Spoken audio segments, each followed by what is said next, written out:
मैं आज फिर से कहता हूं, ये आरोप से मैं सहमत हूं। हमारा नजरिया तंग है। देश की एक इंच जमीन भी जाती है तो इसके लिए भारतीय जनता पार्टी का हर कार्यकर्ता सर्वोच्चता से संघर्ष करेगा, लड़ाई करेगा और लड़ेगा। हमें कोई इसमें शर्म की बात नहीं। मान्यवर, मैं कुछ बातें कहना चाहता हूं। बहुत कुछ कहा है। अभी कहा गया नेहरू के कारण कश्मीर यहां है। नेहरू जी के न होते तो शायद ये बिल ही नहीं आता और कश्मीर होता ही नहीं। इस तरह से कहा। मैं आज कहना चाहता हूं कि जो आजादी के बाद भारत की रचना को जानते हैं उनको मालूम होगा हैदराबाद में इससे भी बड़ा प्रॉब्लम हुआ था। क्या जवाहरलाल जी गए थे क्या?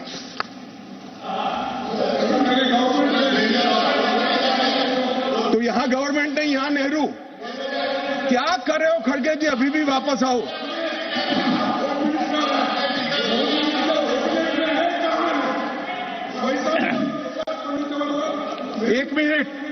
एक मिनट रिकॉर्ड पर है। कश्मीर में दिग्विजय जी ने सरदार पटेल का नाम नहीं लिया। एक नाम लिया शेख अब्दुल्ला का, दूसरा नाम दिया जवाहरलाल नेहरू का। तो वो होम मिनिस्टर थे, क्यों नहीं दिया भाई? अब सुनिए दिग्विजय जी, अब सुनिए, सुनना पड़ेगा, ऐसे नहीं चलेगा।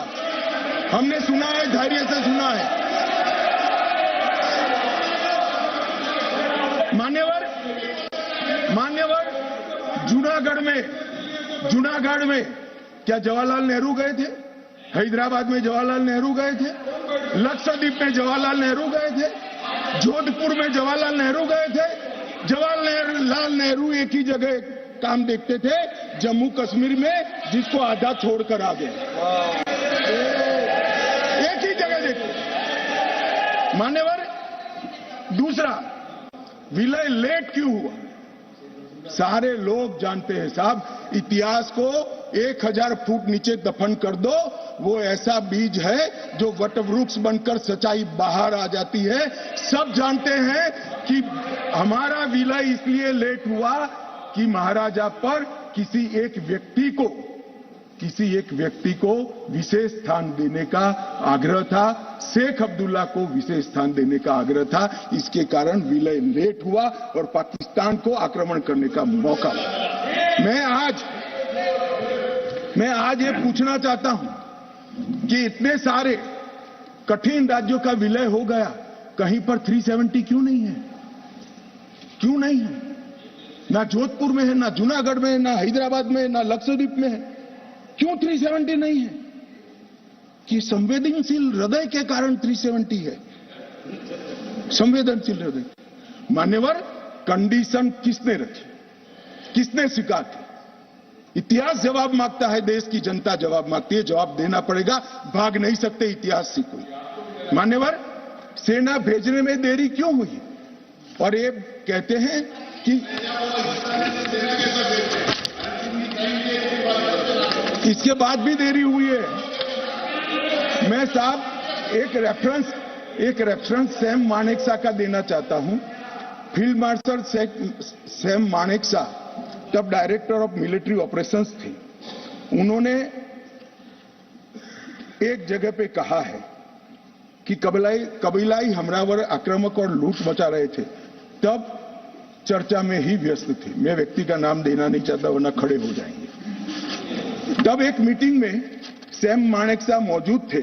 सरदार पटेल जी ने नेहरू जी को कहा, जवाहर, आप कश्मीर चाहते हो या नहीं चाहते हो, देरी क्यों हो रही है? तब जाकर सेना भेजने का निर्णय हुआ है।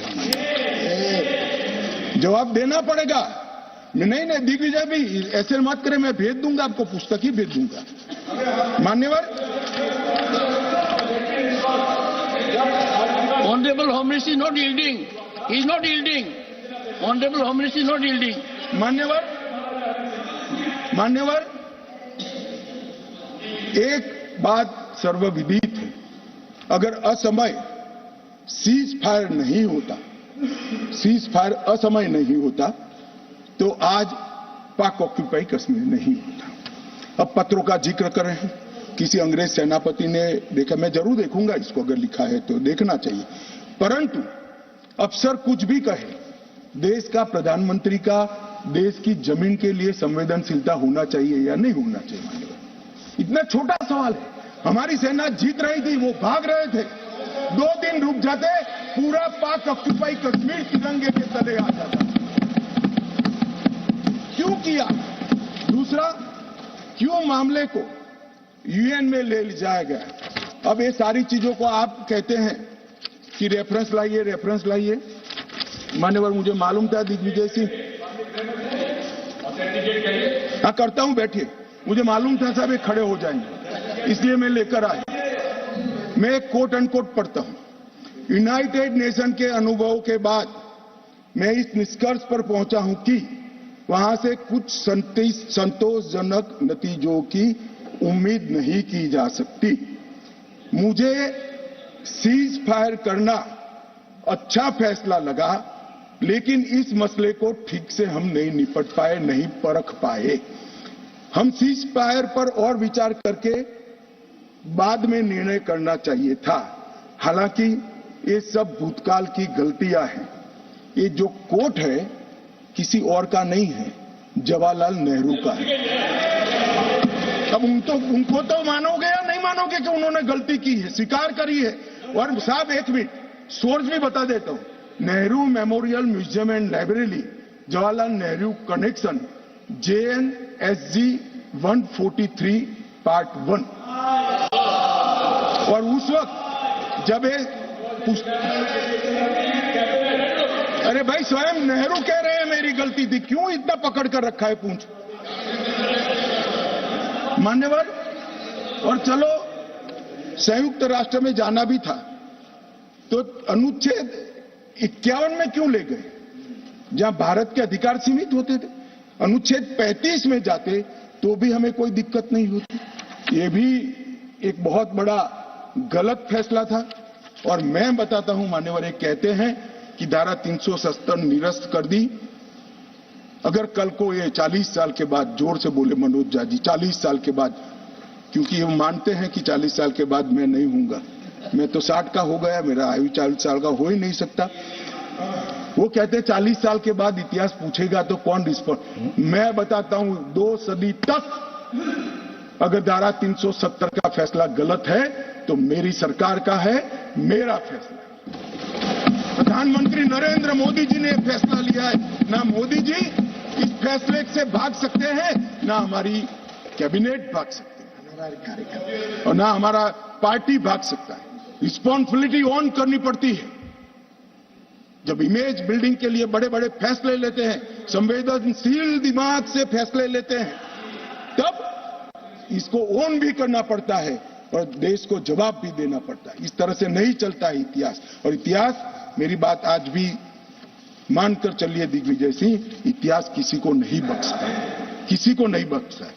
मान्यवर, आज जो बिल लेकर मैं आया हूं, काफी लोगों ने